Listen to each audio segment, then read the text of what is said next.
What we do here is go back.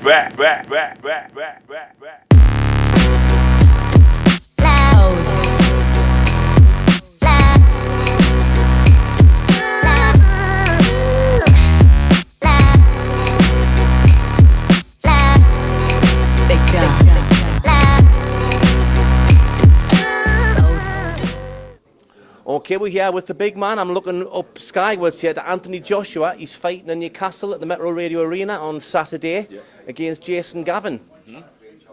First fight back after the shoulder. First of all, official question, how is the shoulder? It was, I actually had a back. It was actually a back injury. All right. Yeah, I had a back injury, but it's healed up. Done a lot of rehabilitation. Got rid of some things that weren't working for myself. Added things that are working. Strengthened up a lot of weaknesses. You know, we're not there yet. I'm not a finished article, but this is the start. I've spent 5 months doing a lot of rehabilitation, a lot of training in a boxing gym, and this is the start to my new-found structure, to my new-found body. Yeah, well, the thing is, obviously, the stage that you're at now, it's going to phase 2, isn't it? Now, obviously, having a few months out, I think Gavin's a great fight to come back for because he's been in with Deontay Wilder, and people are automatically going to try and make comparisons and things, but he's awkward, as you've said yourself there at the table. Yeah. What sort of specific preparations have you done for Gavin? It's more mental. Physically, I don't think I can prepare for Gavin. You know, he's very awkward. Styles make fights, very negative fighter. So there's no sort of sparring I could have pulled in to compare to Gavin's style. But mentally, I know Gavin, when he fights, he likes to break up the rounds. Yeah. He throw wild shots, hold, scream to the crowd. He might take a knee. Yeah, we're all familiar with that. Yeah. So he likes to break down the round a lot. So he's not competing a lot of the time. Yeah. So what I have to do is just stay professional at all times. So it's more of a mental state rather than a physical state. I've done everything I can physically. Yeah. I've just got to make sure I'm prepared mentally for what he's going to do. Keep myself professional, don't get involved in his games, and box organically and let the shots flow. Yeah. Yeah. I was interviewing Travis Dickinson before, and he's had over a year out the ring as well, so like an enforced absence.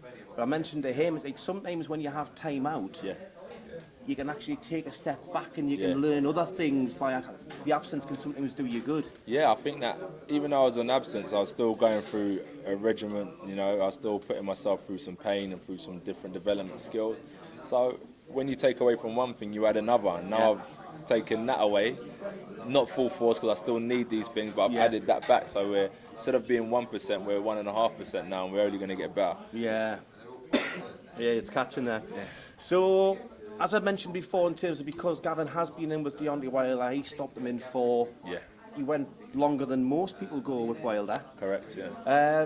Now, because you've won 10 out of 10, all stoppages, and you generally haven't been getting too far in your fights, I think the natural thought process is you don't look for knockouts. If they come, they come.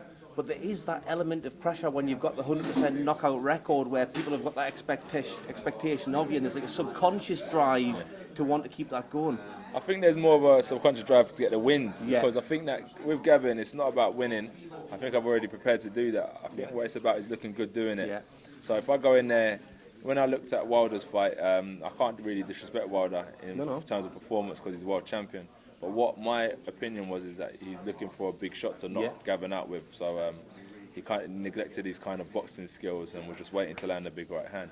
So a lot of fighters do that when they fight Gavin. I watched Lucas Brown waited for a big shot. If I can just go in there, toy with him, slip some inside shots, work that jab, you know, as he comes in, defend, catch him, then hook him.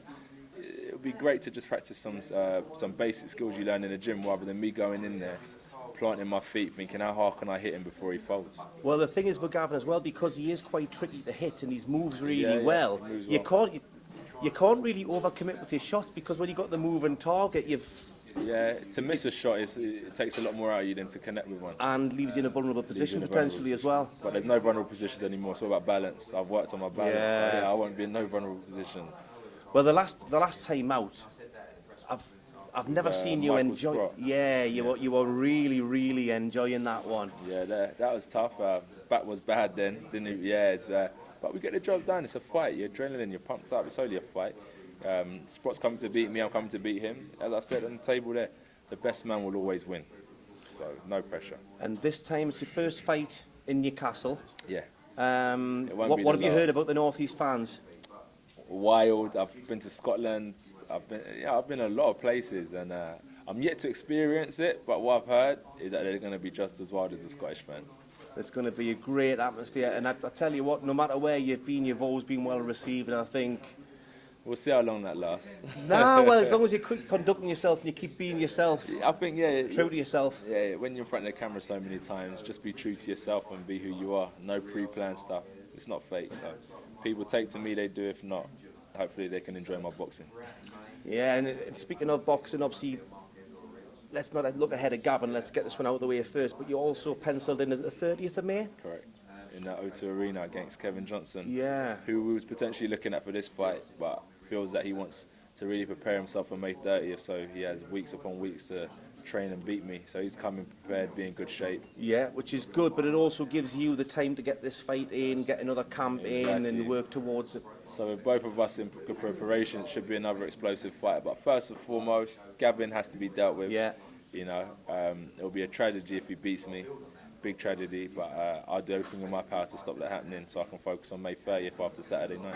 100% concentration, 100% of the time. Yes. Exactly. Anthony Joshua, I'll see you at the weigh-in tomorrow. Yes. It's been a pleasure. Pleasure. Thank Cheers, you man. very much. Thank you, yeah. Top quality, mate. See you tomorrow, yeah? And you. What's your name? Phil Lindsay, Peep Magazine.